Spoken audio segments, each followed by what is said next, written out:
Hello po mga kapraps. Dito tayo ngayon sa bayan ng Magdalena, Laguna. Meron akong ipapakita sa inyo na property na for sale dito po sa Magdalena. Ito po ang main road. Ang direksyon na ito papunta po sa town proper ng Pagsanhan, papuntang Santa Cruz, papunta po sa Calamba. Pwede tayong dumaan dyan mga kapraps. Tapos ito naman po sa kaliwa, ito naman po ay papunta sa town proper ng Magdalena. Ang distansya po mula dito papunta sa town proper ay nasa 3 to 4 minutes travel time lang. Tapos ang property na i-offer ko sa inyo ngayon mga kapraps, ito po yung right of way. Ang distansya po ng property mula dito sa simentadong kalsada o sa main road ay nasa 60 meters lang po. Tara, puntahan natin. Ito yung right of way mga kapraps. Bali ang lapad nito ay nasa 3 meters. Kaya pasok po ang sasakyan ninyo. Tapos meron tayong madadaanan ng mga bahayan dito. At ang property po ay yan lang mga kapraps. So may mga nakatayong mga tao.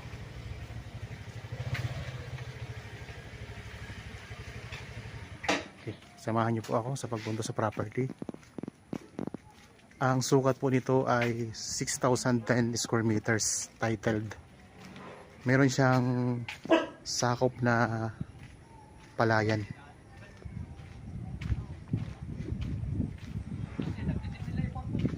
Okay, ito na po ang property mga kapraps.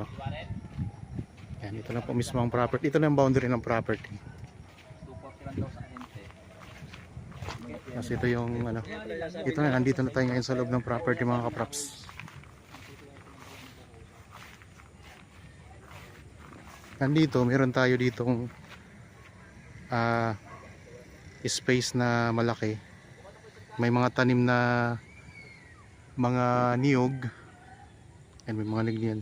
Yun yung boundary ng property mga kapraps. Pag ganun. Ayan ang boundary niya.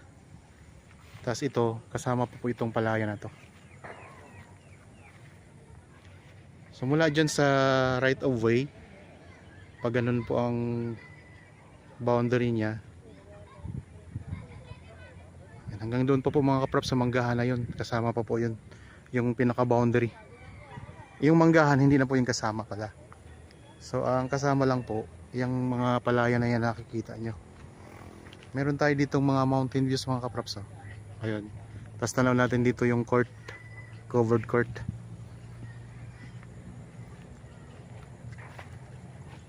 Ulitin ko lang po, ang sukat nito ay 6,010 square meters, titled property. Meron siyang kasamang mga palayan. Ayun po, malawak po ang palayan nito mga kapraps. Yan.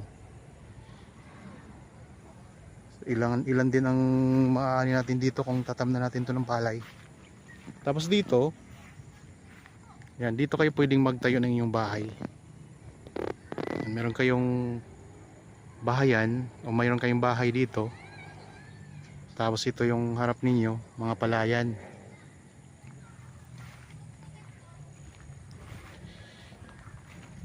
Tara, iyan natin to. Dito tayo sa may gitna. Ayun, iikot ko lang po ang camera mga kapraps ha.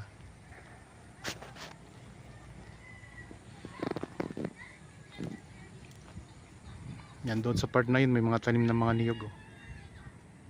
Tapos yan yung mga kapitbahay ninyo, may mga bahayan na kasi dito. Tapos yun po yung pinanggalingan natin, yung main road mga kapraps. Provincial road po yun. Yan mga tanim na niyog. Nasa gilid po ng property may mga tanim na niyog.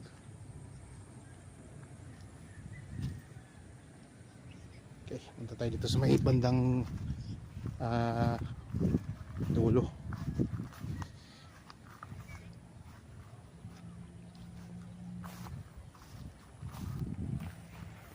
Meron ditong pahingahan, maliit na kubo.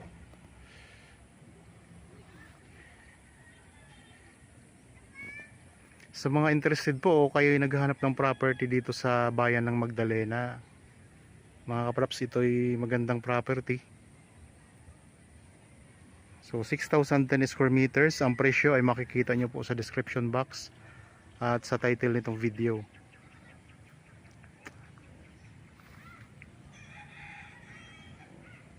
Yan, pag tinanong nyo to ng palay mga kapraps, marami-rami din po ang ani dito kasi malawak po ang palayan dito. Ang presyo nito ay makikita nyo sa description box at sa title nitong video. Ang kagandahan, napakalapit lang po sa main road. Nasa 50 meters lang po ang distansya sa main road at may kalsada na diretso mismo dito sa property na ang lapad po ay 3 meters. Kaya wala na kayong problema sa dadaanan ninyo. May mga kapitbahay na rin kayo dito at malapit lang po sa town proper. Nabanggit ko naman po kanina, ang distansya po sa town proper ay nasa 3 to 4 minutes travel time lang. At malapit na lang din po ito sa bayan ng Pagsanhan. Sa bayan ng Pagsanhan mga kapraps ay mayroong itatayo na SM. Tapos mayroon din pong malapit na lang po ito sa mga kapraps, sa itatayo na private airport dito sa bayan ng Pagsanhan. Kasi boundary na po yun ng ng Pagsanhan ng Magdalena ang tatayuan ng airport, yung Barangay Buboy mga kapraps. Siguro napapanood nyo naman po yung sinasabi ni Mayor Ejercito, yung mayor ng Pagsanhan mga kapraps, na magtatayo siya o may itatayo na po na private airport dito sa malapit sa Magdalena. Yun nga po ay sa bayan ng Pagsanhan, boundary po siya ng Magdalena at Pagsanhan. Tapos itong property, ang ganda mga kapraps kasi tabi lang po siya ng main road. May access na po ng kuryente at saka tubig. Inikot ko lang po uli mga kapraps ang camera. Hindi na natin puntahan ang bawat boundary ng property kasi tanaw naman ninyo. Yan, ituro ko lang uli ha. Yan po yung pinaka boundary niya sa harapan. Tapos yun po ang main road. Pag diniretso natin yan, main road na po yan. Tapos yan po ang mga boundary niya. Yan. Tingnan nyo lang po ang aking daliri. Yan, hanggang doon mga kapraps. Yan, yung palayan na yan, sako pa po yan. Tapos hanggang doon, ang pinakadulo naman dito, ayan naman po yung may mga puno ng mangga na yun. So ikot lang po yan mga kapraps. Ang korte ng lupa ay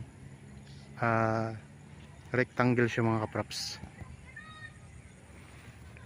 Okay, sa mga bago pa lang po sa akin channel at napadaan lang po dito sa akin channel, huwag niyo pong kalimutang mag-subscribe at pindutin na rin po ang notification bell para maging updated kayo sa mga bagong property na i-offer namin sa inyo.